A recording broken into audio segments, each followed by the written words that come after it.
Hello friends, कल हमने बात की थी संयोजी ऊतक की यानी कनेक्टिव टिश्यू की। और कनेक्टिव टिश्यू में कल हमने पढ़ा था रुधिर के बारे में। तो हमारा रुधिर जो था वो दो घटकों से मिलकर बना था, एक था प्लाज्मा और दूसरा था रुधिर सेल यानी कि ब्लड कैप्सूल्स। ब्लड कैप्सूल्स में हमने आरबीसी, डब्ल्यूबीसी और प्लेटलेट्स पढ़ा था। और प्लाज्मा के बारे में पढ़ा था कि ये कैसा होता है, उसमें थोड़ी सी प्लाज्मा थेरेपी के बारे में भी मैंने आपको डिस्क्राइब किया था। अब हम आज पढ़ेंगे उसके आगे के संयोजी ऊतक यानी कि उसमें और जो संयोजी ऊतक थे उनके बारे में पढ़ेंगे। तो उसमें हम संयोजी ऊतक में हम आज सबसे पहले कनेक्टिव टिश्यू में कौन सा पढ़ने जा रहे हैं, वो पढ़ने जा रहे हैं हम आज। दूसरा पॉइंट जो हमारा वो है अस्थि, तीसरा है हमारा उपास्थि और चौथा है हमारा स्नायु व कंडरा। तो अस्थि यानी कि बोन, तो बोन के बारे में पढ़ने जा रहे हैं। तो बोन जैसे कि सब लोग जानते हैं कि बोन को कहते हैं हड्डी। तो हड्डी जो होती है वो किसका निर्माण करती है? हड्डियां जो होती हैं वो कंकाल का निर्माण करती हैं यानी कि स्केलेटन सिस्टम फॉर्म करती हैं। तो कंकाल का निर्माण करती हैं हमारी अस्थियां, और इनका जो आघात्री होता है यानी कि इनका जो मैट्रिक्स होता है हाइलोप्लाज्म होता है, यानी कि जो कोशिका द्रव्य के अंदर पाया जाता है, तो वो कैसा होता है? वो होता है इनका फास्फोरस और कैल्शियम और ओसीन नामक एक प्रोटीन होता है, उससे मिलकर बना हुआ होता है। और फास्फोरस, कैल्शियम और ओसीन प्रोटीन जो होता है ये काफ़ी हार्ड होता है। तो इसका जो आधात्री यानी कि जो इसका जो मैट्रिक्स होगा वो काफ़ी गाढ़ा होगा, काफ़ी हार्ड होगा। इस वजह से ये जो अस्थियां होती हैं ये क्या होती हैं? ये बहुत ही मजबूत होती हैं, दृढ़ होती हैं, बिल्कुल भी लचीली नहीं होती। इनको आप आसानी से मोड़ नहीं सकते हो। जैसे कि आप हाथ पैर की हड्डियां देख सकते हो, तो ये हड्डी आप ये तो मोड़ रहे हो, लेकिन ये हड्डी को अगर आप कहो तो इस हड्डी को आप शायद नहीं मोड़ पाओ। तो इस तरह की जो हड्डियां पाई जा रही, इस तरह की जो अस्थियां पाई जा रही हैं वो कहा जाती है अस्थि। और इट इज फॉर्म स्केलेटन यानी कि ये कंकाल का निर्माण करती हैं। और इनका जो आधात्री होता है यानी कि इनका जो मैट्रिक्स होता है वो क्या कर किसका बना होता है? फास्फोरस का बना होगा, ओसीन का बना होगा, कैल्शियम का बना हुआ होगा। और इसका एग्जाम्पल क्या है? हाथ पैर कलाई की हड्डियां। फिर हम बात करते हैं अपने तीसरे कनेक्टिव टिश्यू उपास्थि की, जिसका नाम है कार्टिलेज, जिसको बोलते हैं। इसी की तरह बोनी फिश और कार्टिलेज फिश होती हैं। तो कार्टिलेज फिश जो होती हैं वो बिल्कुल ही नरम होती हैं, और जो बोनी फिश होती हैं उनमें हड्डियां ज़्यादा पाई जाती हैं। तो इन्हीं के नाम पर पड़ा बोनी फिश और कार्टिलेज फिश, जिसको आप 11वीं क्लास में और में अच्छे से डिस्क्राइब करोगे। तो उपास्थि के बारे में अब हम बात कर लेते हैं। तो उपास्थि यानी कि कार्टिलेज जो होता है, तो कार्टिलेज जो होता है वो क्या होता है? वो जोड़ों को चिकना बनाने का काम करता है। इसका जो मेन वर्क होता है वो जितने भी जोड़ हैं उनको क्या करेगा? चिकना बनाने का काम करेगा, उनको अच्छे से चिकना बनाता है। और जो इनका आधात्री प्रोटीन होता है यानी कि इनका जो मैट्रिक्स होता है वो किसका बना हुआ होता है? प्रोटीन और शर्करा यानी कि शुगर और प्रोटीन से मिलकर बना हुआ होता है। तो शुगर और प्रोटीन से मिलकर बना होने के कारण ये कैसा होता है? ये बहुत ही लचीला होता है, ये बहुत ही सॉफ्ट होगा। जैसे कि आप कान की हड्डी देख सकते हैं, नाक की हड्डी देख सकते हैं, आराम से मुड़ जाती है। तो इस तरह से ये आराम से मोड़ी जा सकती है, लेकिन अस्थि में ये काम नहीं है, बोन में ये काम नहीं है। बोन जो होगा वो आसानी से मोड़ा उसको नहीं जा सकता है, क्योंकि उसका जो आधात्री प्रोटीन होगा वो किसका बना हुआ होगा? फास्फोरस, कैल्शियम और ओसीन नामक प्रोटीन का बना हुआ होगा। लेकिन अगर हम वही बात कार्टिलेज यानी कि उपास्थि की करें तो वो किसका बना हुआ होगा? जो उपास्थि होगी उसका जो आधात्री होगा वो बना हुआ होगा आपका प्रोटीन और शुगर से मिलकर बना हुआ होगा। इसके कारण जो इसका शरीर होगा या इसका जो कंकाल बनेगा वो क्या बनेगा? ये ऊतक जो बनेगा ये कैसा बनेगा? लचीला बनेगा। और जैसे कि हम जानते हैं कि हम ये सब पढ़ रहे हैं संयोजी ऊतक यानी कनेक्टिव टिश्यू के अंतर्गत। तो कनेक्टिव टिश्यू के अंतर्गत पढ़ रहे हैं तो सारे ही जो टिश्यू होंगे वो क्या करेंगे? कनेक्शन का काम करेंगे, जोड़ने का काम करेंगे। तो इस तरह से हम देख सकते हैं कि अस्थि और उपास्थि में ये अंतर भी है, और अस्थि और उपास्थि को हमने अच्छे से समझ भी लिया है। फिर अब हम नेक्स्ट पॉइंट पर आते हैं, जिसका नाम है स्नायु व कंडरा यानी कि लिगामेंट और टेंडॉन। तो लिगामेंट और टेंडॉन क्या होते हैं? लिगामेंट होती है इंग्लिश स्नायु की, और टेंडॉन होती है इंग्लिश कंडरा की। तो लिगामेंट जो होते हैं वो क्या करते हैं? वो अस्थियों को जोड़ने यानी कि हड्डियों को जोड़ने का वर्क जो होता है वो किसका होता है? हमारा स्नायु का होता है। और इसमें जो मैट्रिक्स पाया जाता है उसकी जो संख्या होगी वो कम होगी, यानी कि इसमें जो मैट्रिक्स होगा वो बिल्कुल भी कम मात्रा में पाया जाएगा, बहुत ही कम मात्रा में पाया जाएगा। और इसका जो स्ट्रक्चर होता है वो तंतुमय होता है। तंतुमय का मतलब होता है बिल्कुल धागेनुमा स्ट्रक्चर होता है, तंतुमय स्ट्रक्चर बनाएगा। लेकिन इसका जो तंतुमय स्ट्रक्चर होता है वो कैसा होता है? मजबूत होता है, यानी कि इसमें जो तंतु पाए जाएंगे वो बहुत ही मजबूत पाए जाते हैं। और इसमें जो तंतु के जो रेशे यानी कि जो रेशे पाए जा रहे हैं तंतु में, यानी कि जो तंतु पाए जा रहे हैं, जो रेशे पाए जा रहे हैं, वो कैसे होते हैं, इसमें छोटे होते हैं। फिर से हम इसको समझ लेते हैं। जो स्नायु होगा यानी जो लिगामेंट होगा उसका वर्क होगा अस्थियों को जोड़ने को, यानी कि जो हड्डियां होंगी उनको जोड़ने का वर्क किसका होगा, स्नायु का होगा। इसमें जो अधात्री यानी कि मैट्रिक्स जो पाया जाएगा वो कम पाया जाएगा। और इसमें जो तंतुमय ये उत्तक के बने हुए होते हैं, तो कैसे तंतुमय उत्तक के बने होते हैं, मजबूत तंतुमय उत्तक के बने हुए होते हैं। और तंतुमय का मतलब होता है रेशेदार, तो रेशेदार उत्तकों के मिलकर बने हुए होंगे। और इसमें जो रेशे पाए जाएंगे वो क्या होंगे, कम होंगे, सॉरी छोटे होंगे। इसमें जो रेशे होंगे पाए जाएंगे वो छोटे होंगे। फिर अब हम बात करते हैं कंडरा यानी कि टेंडोन की। तो टेंडोन जो होगा वो मांसपेशियों को अस्थियों से जोड़ने का काम करता है। इसका जो मेन वर्क होगा वो क्या होगा, मांसपेशियों को, मसल्स को बोन से जोड़ने का जो वर्क होगा वो किसका होगा, कंडरा का यानी कि टेंडोन्स का होगा। लेकिन ये जो बना हुआ होगा वो कैसे बना हुआ होगा, ये जो बना हुआ होगा ये लचीले तंतुमय उत्तक का बना हुआ होगा, यानी कि ये लचीला होगा। मांसपेशियां हैं तो मांसपेशियों अगर अस्थियों से जोड़ेंगे तो शायद वो जो भाग होगा वो हमारा कैसा होगा, लचीला होगा। जैसे कि आप देख सकते हैं मांसपेशियों को अगर हड्डियों से जोड़ेंगे तो ये भाग हमारा लचीला है। तो इस तरह का जो भाग होगा वो हमारा कंडरा यानी कि टेंडोन कहा जाएगा। तो टेंडोन क्या होगा, मांसपेशियों को अस्थियों से जोड़ेगा और कैसे तंतुओं का बना हुआ होगा, लचीले तंतुओं का बना हुआ होगा। और इसमें जो रेशे पाए जाएंगे वो किसकी अपेक्षाकृत बड़े होंगे, वो स्नायु यानी कि लिगामेंट की अपेक्षाकृत जो होंगे वो बड़े होंगे। तो अब हम बात करते हैं अपने एल्यूरोल एपिथेलियम उत्तक, एल्यूरोलल उत्तक के बारे में। तो आइए हम देखते हैं क्या होता है एल्यूरोलल संयोजी उत्तक। तो आइए अब हम पढ़ते हैं अंतराली संयोजी उत्तक के बारे में।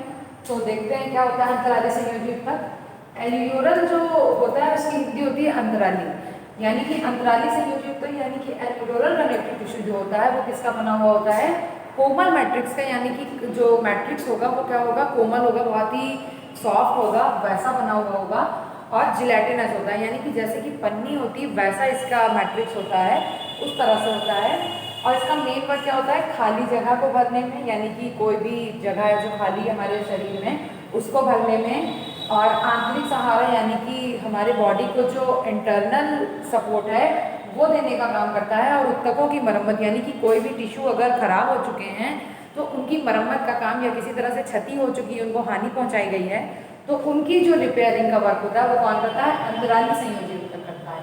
यानी कि ये सॉफ्ट मैट्रिक्स का बना हुआ जिलेटिनस उत्तक होता है जो कि खाली जगह को भरने में और इंटरनल सपोर्ट देने में और टिश्यू की रिपेयरिंग यानी कि उत्तकों की मरम्मत करने में सहायता प्रदान करता है। फिर इस कहाँ पाए जाते हैं, तो ये त्वचा में पाए जाते हैं, मांसपेशियों में पाए जाते हैं और रक्त नलिकाओं में पाए जाते हैं, के बीच में पाए जाते हैं। इन सभी के बीच में ये पाए जाते हैं कौन, अंतराली संयोजी उत्तक। फिर हमने इसको फिगर बनाया है, लेकिन फिगर को समझने के लिए आपको थोड़ा सा पढ़ना पड़ेगा।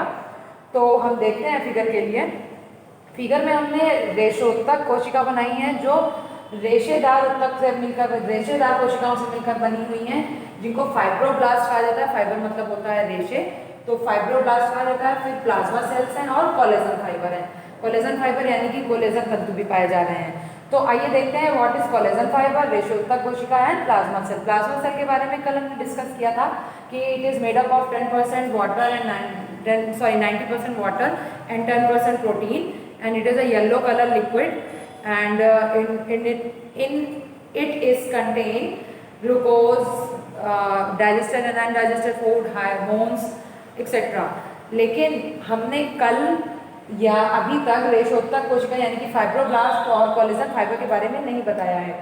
तो आइए देखते हैं व्हाट इज कोलेजन फाइबर और फाइब्रोब्लास्ट। तो कोलेजन फाइबर जो होते हैं वो क्या होते हैं, ये सफ़ेद रंग के होते हैं और ये इसमें क्या पाया जाता है, कोलेजन नाम का एक प्रोटीन पाया जाता है, व्हाइट कलर के होते हैं और कोलेजन नामक प्रोटीन पाया जाता है इसी। और ये कैसे बने हुए होते हैं, फाइबर है तो दैट मीन तंतु से, रेशे से ही बने हुए होंगे। तो ये तंतु पाए जाते हैं, कोलेजन नामक प्रोटीन पाया जाता है और सफ़ेद रंग के तंतु होते हैं जो कि क्या करते हैं, बहुत ही लचीले होते हैं, जो कि हमारी मांसपेशियों को बहुत ही लचीला बनाते हैं। तो अगर हमको उनकी मरम्मत करनी है, उनको जोड़ना है, खाली जगहों को भरना है, तो लचीलापन ज़रूरी है। तो ये काम कौन करता है, कोलेजन फाइबर करता है। फिर अब हम बात करते हैं रेशोत्तक कोशिका यानी कि फाइब्रोब्लास्ट की। तो जो फाइब्रोब्लास्ट होते हैं वो होते हैं, वो रेशे युक्त होते हैं, यानी कि रेशों से बने हुए होते हैं, जैसे कि हमें पता है रेशेदार कोशिकाओं से मिलकर बने हुए होते हैं, इसलिए इनको फाइब्रोब्लास्ट कहते हैं।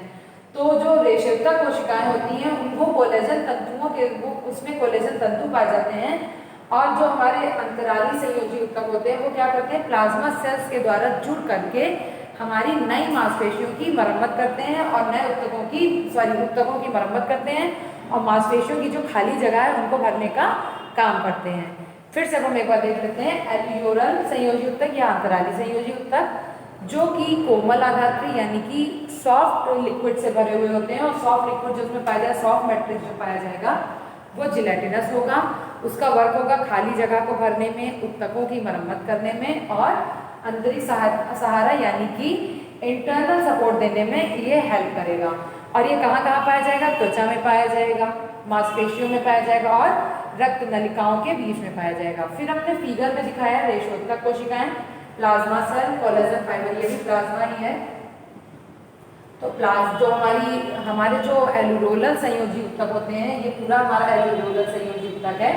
ये एल्वियोलर संयोजी ऊतक जो होते हैं वो क्या करते हैं, एल्वियोलर संयोजी ऊतक जो होंगे वो करेंगे रेशोत्तक कोशिकाएं जो कि फाइबर से बनी हुई होती हैं, यानी कि रेशेदार कोशिकाओं से मिलकर बनी हुई होती हैं, इसीलिए इनको फाइब्रोब्लास्ट कहा गया है।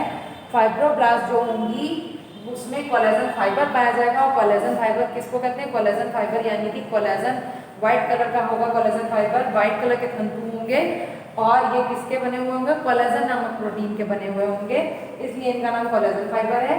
इनके द्वारा ये रेशोत्तक कोशिकाओं में कोलेजन फाइबर पाए जाते हैं, और कुछ प्लाज्मा सेल्स पाई जाती हैं जो संयोजी ऊतक यानी कि अंतराली संयोजी ऊतक के द्वारा इन सबसे कनेक्ट होती हैं। तो संयोजी ऊतक में अब लास्ट बचा हुआ है क्या, वो बचा हुआ है वसा में संयोजी ऊतक। तो आइए एडिपोज कनेक्टिव टिश्यू को भी पढ़ लेते हैं। तो आइए देखते हैं क्या होता है एडिपोज संयोजी ऊतक। तो आइए अब हम पढ़ लेते हैं वसा में संयोजी ऊतक यानी कि एडिपोज कनेक्टिव टिश्यू। तो एडिपोज कनेक्टिव टिश्यू वसामय को एडिपोज कहते हैं।